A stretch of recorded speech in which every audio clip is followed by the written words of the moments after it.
എല്ലാവർക്കും news first മലയാളത്തിന്റെ പുതിയൊരു വീഡിയോയിലേക്ക് സ്വാഗതം. ക്രിക്കറ്റ് വാർത്തകൾ ആദ്യമേ അറിയാൻ ഈ ചാനൽ മറക്കാതെ സബ്സ്ക്രൈബ് ചെയ്യുക. ഇന്ത്യ ദക്ഷിണാഫ്രിക്ക രണ്ടാം ഏകദിന മത്സരം നാളെയാണ്. പരമ്പരയിലെ ആദ്യ മത്സരത്തിൽ സൗത്ത് ആഫ്രിക്കയ്ക്കെതിരെ ഇന്ത്യ റെക്കോർഡ് വിജയം നേടിയ ശേഷം അടുത്ത വിജയം ലക്ഷ്യമാക്കി പരമ്പര സ്വന്തമാക്കാൻ ഇന്ത്യ നാളെ പോർട്ട് എലിസബത്ത് സെന്റ് ജോർജ് പാർക്കിൽ നടക്കുന്ന രണ്ടാം ഏകദിനത്തിന് ഇറങ്ങുകയാണ്. നാളെ വൈകിട്ട് 4:30 മുതൽ ആയിരിക്കും മത്സരം നടക്കുക. സ്റ്റാർ സ്പോർട്സിലും ഹോട്ട്സ്റ്റാറിലും മത്സരം തത്സമയം കാണാൻ സാധിക്കുന്നതാണ്.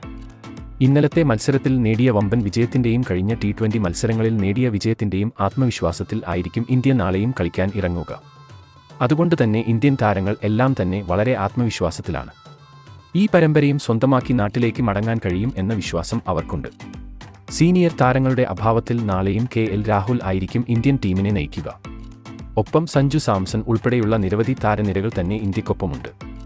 ഇനി ഇന്ത്യയുടെ പ്ലേയിംഗ് 11ലേക്ക് വന്നാൽ ഓപ്പണർമാരായി ഋതുരാജ് ഗെയ്ക്വാദും സായി സുദർശനും ഇറങ്ങും.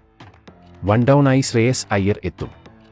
നാലാമനായി ക്യാപ്റ്റൻ KL രാഹുൽ എത്തുമ്പോൾ അഞ്ചാമനായി മലയാളി താരം സഞ്ജു സാംസൺ ഇറങ്ങും. ആറാമനായി ഫിനിഷർ റിങ്കു സിംഗും എത്തും. ഇനി ഇന്ത്യയുടെ ബൗളിംഗ് നിരയിലേക്ക് വന്നു കഴിഞ്ഞാൽ യുസ്വേന്ദ്ര ചഹൽ, ഹർഷദീപ് സിംഗ്, അക്സർ പട്ടേൽ, ആവേശ് ഖാൻ, കുൽദീപ് യാദവ് എന്നിവരാവും ഉണ്ടാവുക. ഇന്ത്യ ഇപ്പോൾ മികച്ച ഫോമിൽ തന്നെയാണ് ഉള്ളത്. അതുകൊണ്ട് തന്നെ അവർക്ക് അനായാസം ദക്ഷിണാഫ്രിക്കയെ തോൽപ്പിക്കാൻ ആകും. ബാറ്റിംഗിലും ബൗളിംഗിലും മികച്ച കളിക്കാരാണ് ഇപ്പോൾ ഇന്ത്യക്ക് ഉള്ളത്. അതുകൊണ്ട് തന്നെ ഈ പരമ്പര ഇന്ത്യ നേടുമെന്ന് ഉറപ്പാണ്. എന്നാൽ ഇന്നലത്തെ മത്സരത്തിലെ തോൽവി മുൻനിർത്തി സൗത്ത് ആഫ്രിക്ക പുതിയ പദ്ധതികളുമായി നാളെ കളത്തിലിറങ്ങുമ്പോൾ ഇന്ത്യ അവരെ എങ്ങനെ തറപ്പറ്റിക്കും എന്ന് നോക്കി തന്നെ കാണാം. ഇതിനെപ്പറ്റി നിങ്ങളുടെ അഭിപ്രായം എന്തെന്ന് താഴെ കമന്റ് ചെയ്യുക. അപ്പോൾ ഇതുപോലത്തെ കൂടുതൽ ക്രിക്കറ്റ് വാർത്തകൾക്കായി ഈ ചാനൽ മറക്കാതെ സബ്സ്ക്രൈബ് ചെയ്യുക.